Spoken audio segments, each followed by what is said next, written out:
Recording. Hello, hi everyone. Hi. It's been a while since I've put up a video, but I've got a really good friend, my work wife, my fellow teaching fellow from Work ED here. besties. We're gonna talk about the FY2 Standalone Program, which a lot of you have asked for. But before we start, I'm gonna ask Clem to introduce herself. So over to you. So my name's Clem, but my full name is Clemence Lagroix. I'm from France and I've just recently moved to the UK. Rupali's kindly invited me on this little chat session for you guys, as I did F2 Standalone last year, right after completing med school. And yeah, hopefully I'll be able to give you all the answers to the questions that you guys have and kind of help you guys through the process of applying to F2 Standalone to help you Yeah, guys. so we'll get started. So can you give like a brief outline of what the FY2 Standalone Program is?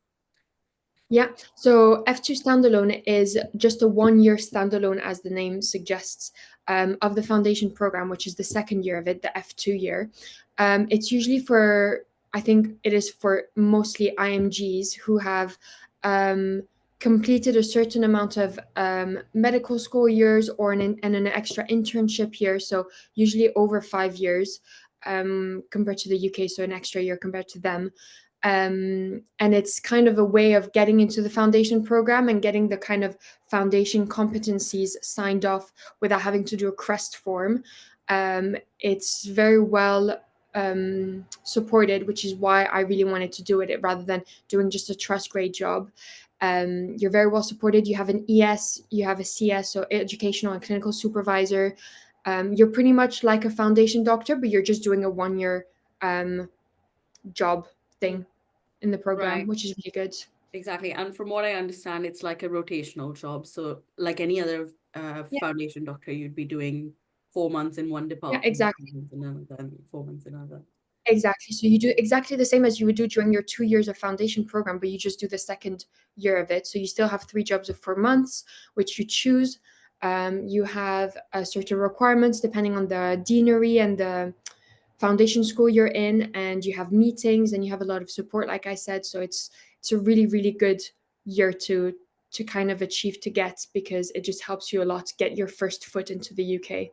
Yeah, I definitely agree. Like starting as an F2, especially when you're that well supported, would give you like all of the tools you need to survive in the NHS for a bit longer. Yeah, definitely. So some people do medical school in their country. They do 1, 2, or even a couple of extra years in their country, and then they apply to F2 standalone.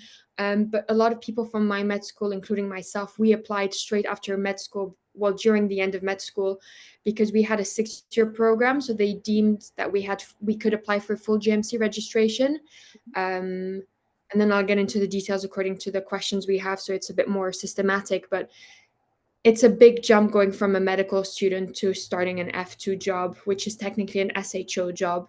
Mhm. But it does give you a lot of support, a lot of good experience, clinical experience, and it kind of really pushes you out of your comfort zone, I would say, Yeah, as it well. sounds So, like a really good yeah. program. Can you tell me and everyone in who's going to be watching, what are the requirements to apply and essentially what's the process and if you can walk us through it? Yeah.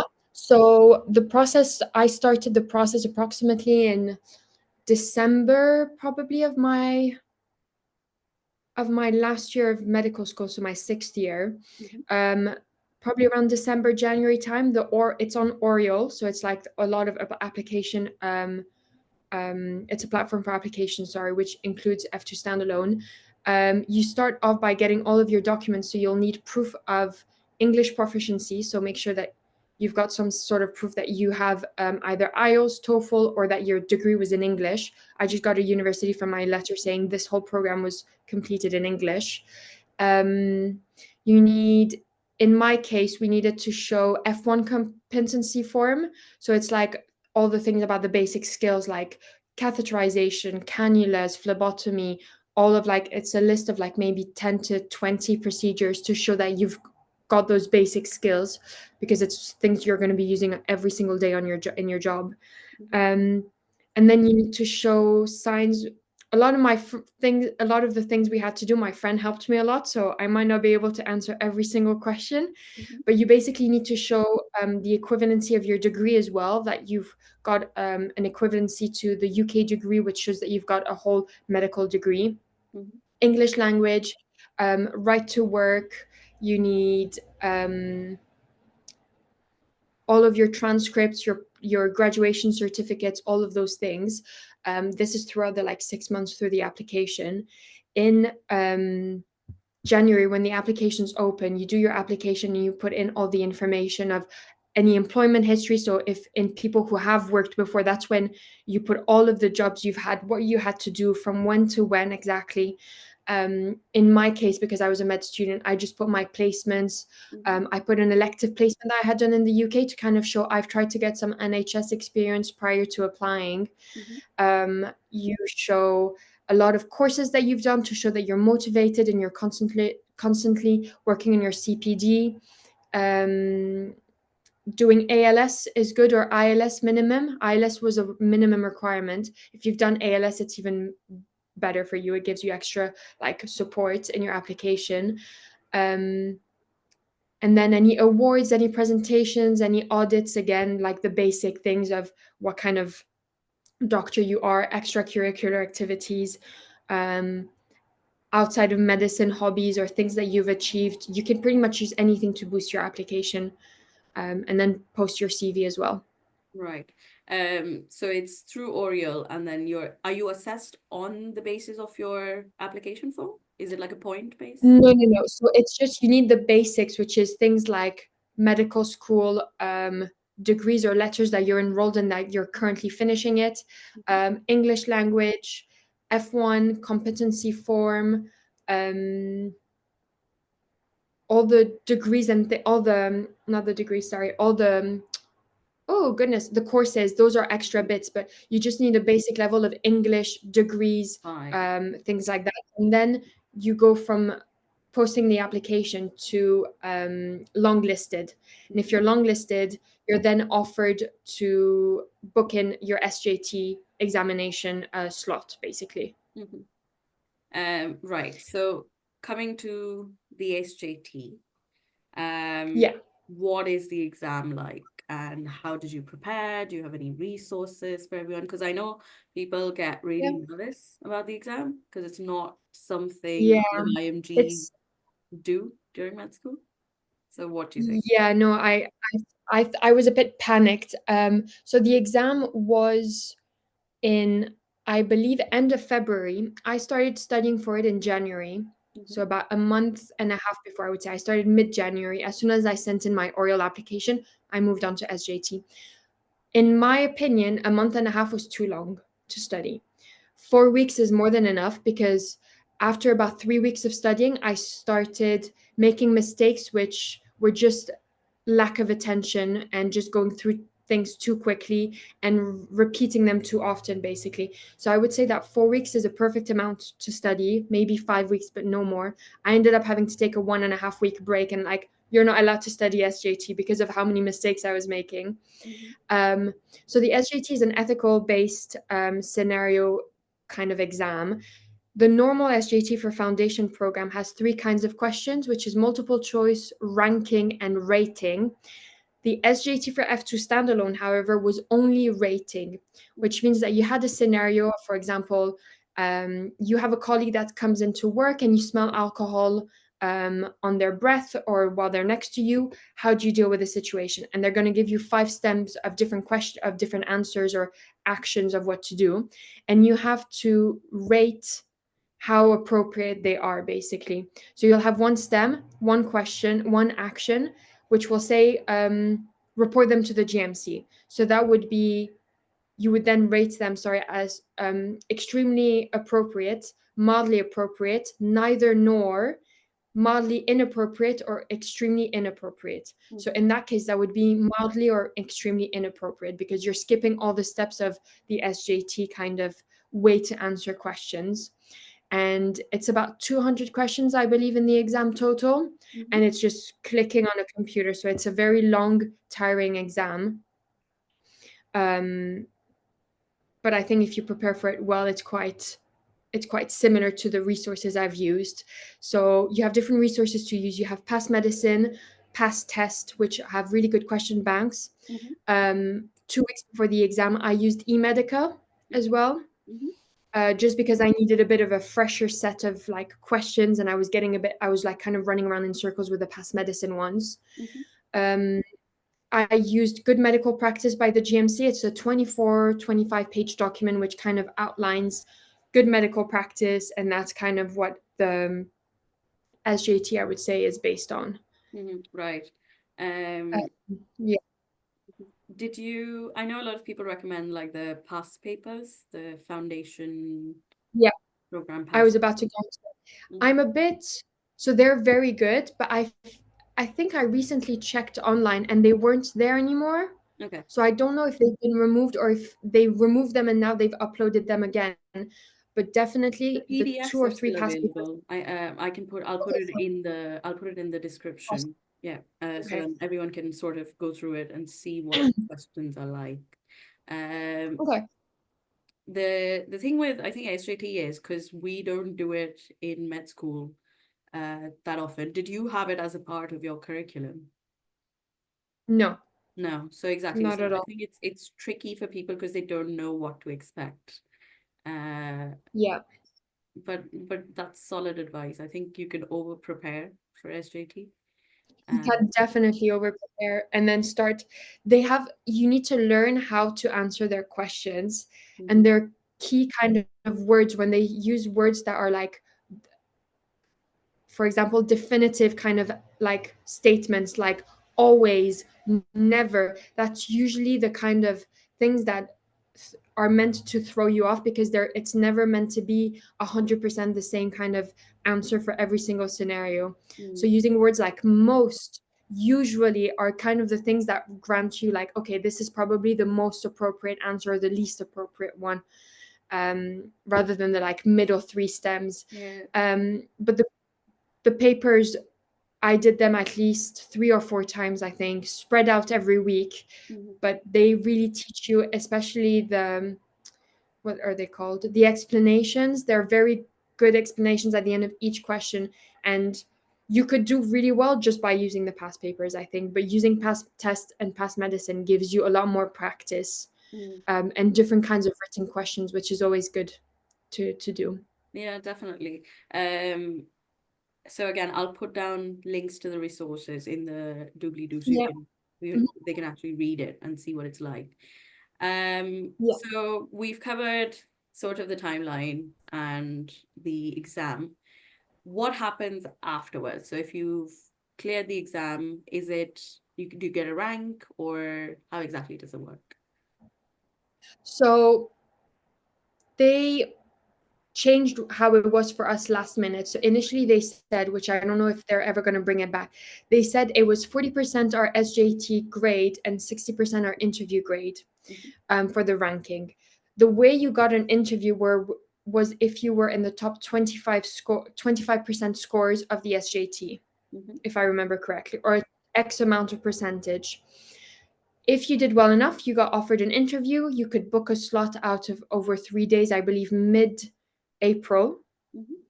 Um, you then did the interview, which I'll go into details afterwards. You did the interview, and then your ranking was meant to be a combination of your SJT score and your interview. What they did last minute after we got our SJT score was actually it's only going to be 100% interview score. Okay, fine. So if you did really well in SJT, it didn't really matter as long as you got an interview because you were still only ranked on your interview score. Right. And I feel like now that you've said it, take everything that we're saying with a pinch of salt because Yes, the definitely. GMC and Things like change all the time. yeah, exactly. The GMC, Mhm. the examining bodies, they randomly change things a lot. So we can only give you so much Yeah. advice and then you have to learn to deal with the punches. Uh, but yeah, so that's really helpful. So in April, you sort of around April time, you got Yeah, called for it's an April. interview. And then Yeah. what was the interview like? So the interview, I was lucky enough to have a lot of people from my med school from the previous cohorts above me have done the interview. So some of them did some informative sessions about it, which was really, really helpful. So the interview is 20 minutes. It's broken down into 4 different sections. The first section is about 5 minutes of you talking about your CV, your work experience, basically everything that you want to tell them about, where you did med school, what you've achieved, if you've been working, what kind of work experience you have, courses, audits, teaching experience. You kind of make yourself look gorgeous, kind of thing. Then the next 5 minutes are clinical scenarios, Mm-hmm. 2 clinical scenarios, sorry, most of the time, and then 1 ethical scenario, which they basically tell you, for example, you're covering an orthopedic ward. You get a bleep from the nurse saying one of the patient has extreme leg pain after a surgery, and then you kind of have to go assess the patient, and you kind of walk through your assessment or the history you take, and then the management, the differential diagnosis, when you would ask for senior help, things like that. They basically are testing your clinical knowledge, but also how safe you are, Mm-hmm. if you know when to call for help and not be out of your depth and not start doing things that you shouldn't be doing at your level as an F2. So they did 2 clinical scenarios for me, but I know some people who had only one, and then they had 2 ethical scenarios, whereas I only had one. Mm-hmm. And then ethical scenarios, they'll ask you about a scenario again in different kind of important aspects of the ethical side, which could be the mental like capacity, mental health act. It could be dealing with difficult patients, difficult relatives, anything related to the more like SJT kind of question. So if you've studied well for SJT, you should be fine for the ethical scenarios in a That nutshell. Again, makes pinch sense. of salt. Mm. Yeah. Um, So yeah. you have 5 minutes for each of those, Mm-hmm. for those scenarios and the CV, and then your overall grade is, I believe, 20% for each of those sections, which Mm-hmm. comes up to 80%, Mm-hmm. and then the last 20 is like your communication and your English skills level. Okay. Yeah. So they assess everything in the interview, basically.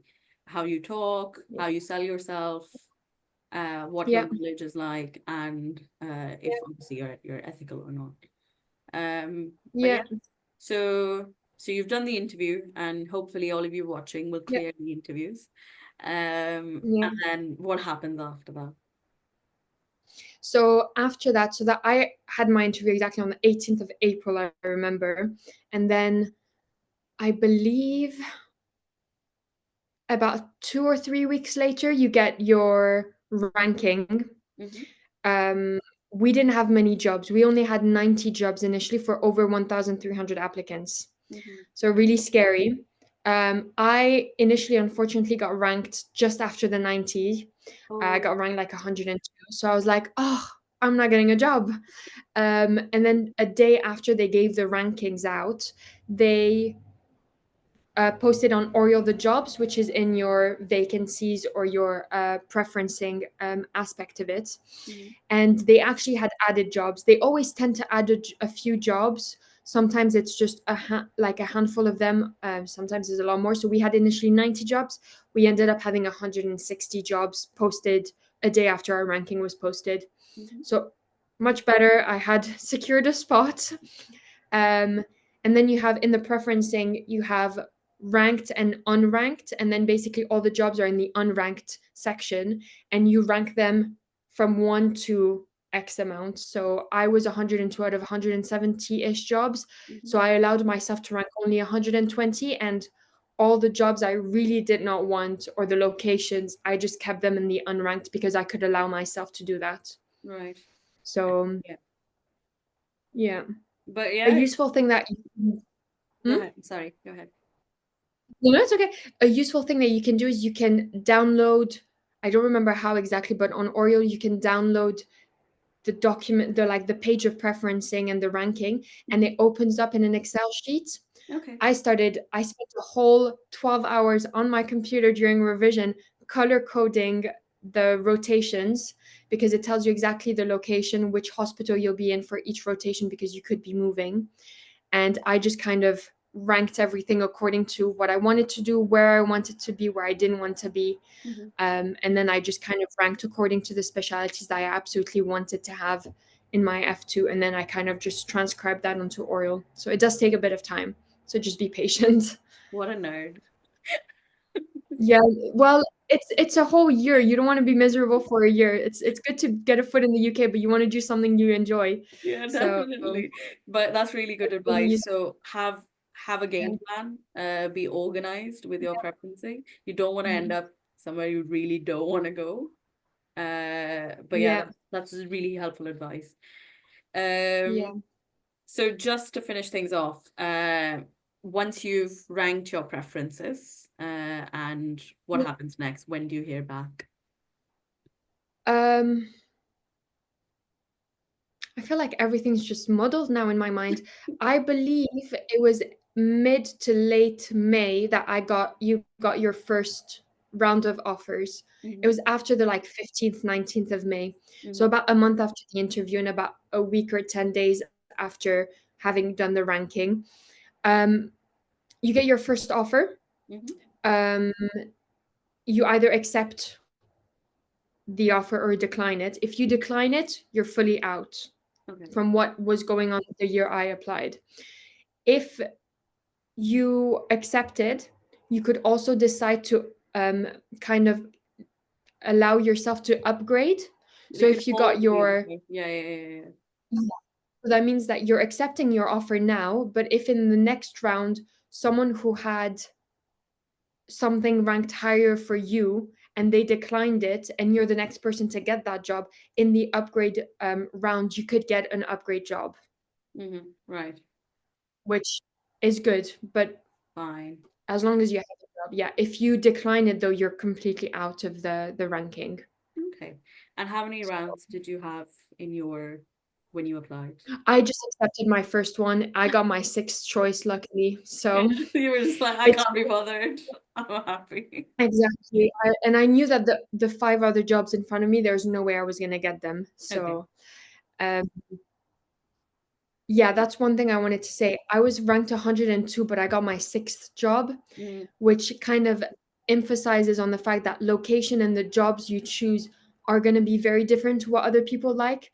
There were no jobs in London, but a lot of jobs on the outskirts or like commutable into London. mm-hmm. And I feel like a lot of people thought that was very appealing, especially the people who or people who have a home base in the UK. They're going to pick specific locations, whereas I went to the northeast where from everyone I spoke to, no one wanted to go there. And I absolutely wanted a surgical job just for experience and to kind of get thrown into the deep end, and an emergency medicine job. And that's two rotations that you either love it or hate it. And a lot of people would have not ranked that anywhere near what they wanted to do if they wanted something specific like medicine, non-surgical, no A&E. So you never know if you could get your first job like your 15th or anything lower than that. So Yeah. don't think that because you're ranked low, you're gonna get one of the low ranked jobs that you ranked. I think that's a really good point, like being flexible in where you're Yeah, applying, because you're trying to get a foot in the door, and then once you've done the jobs, once you're done with your F2, you can always move. Uh, I mean, exactly. it What I should, did. So like it shouldn't be like it's not an issue. in the middle of nowhere, but then you can be a little bit flexible, even in terms of your Yeah. rotations and where you apply. So there's a bit of strategy involved when it comes to Yeah. preferencing as well, from what I can tell. Definitely. Yeah. I ranked in color coding from the emergency and the surgical job that I wanted. And then when I ranked everything in terms of the rotations I wanted, then I kind of fiddled a little bit with the location, as in like, oh, this is the same kind of jobs, but this location is better than that one. Yeah, Um, so but then if you just come that to the makes a UK and lot you more don't know sense. anyone here, it doesn't really matter where you are. Everywhere's going to be great. Everywhere's going to give you great experience. I had people I knew that I didn't want to be 7 hours away from, so that's why I kind of tried to change the location. But Yeah. otherwise, yeah. No, but that's really good So advice. yeah, That's so these were sort of all of the questions that I had, and basically to give everyone an yeah, overview. the last thing I wanted to ask you is, are you okay with me sharing your LinkedIn and then people could reach Yeah, out? of course. Because I feel like Yeah, definitely. if we give out No, emails, no, you're no. gonna get like a bazillion emails and you're gonna get tired No, of no, no. saying. Emails would be a bit of a struggle. Definitely, you can put in my LinkedIn. Yeah. That's no trouble. Just one last piece of advice, I would say it's a long process, especially when you're working. I was studying for medical school finals while doing everything. It can be stressful, especially if you've got a full-time job. But I would say find people to study with, especially if you've SJT is really good to study with other people because you can discuss it out loud, Mhm. especially when you use the past papers, because different people will see things in different ways. And studying with my friends in study sessions helped me a lot in terms of my improving my grade. Mhm.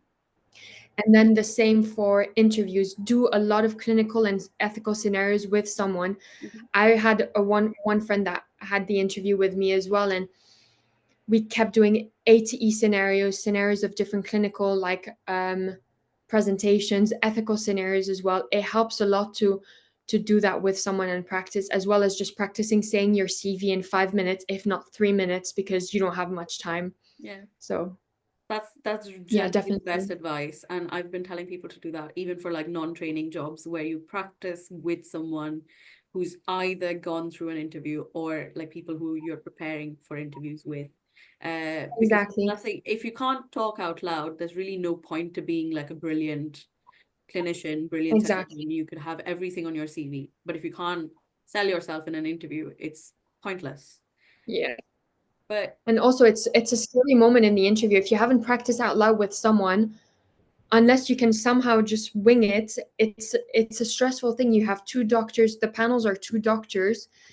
You're there on Teams, you're sweat. I was sweating, I was anxious, I was stressed. Like it's a stressful 20 minutes.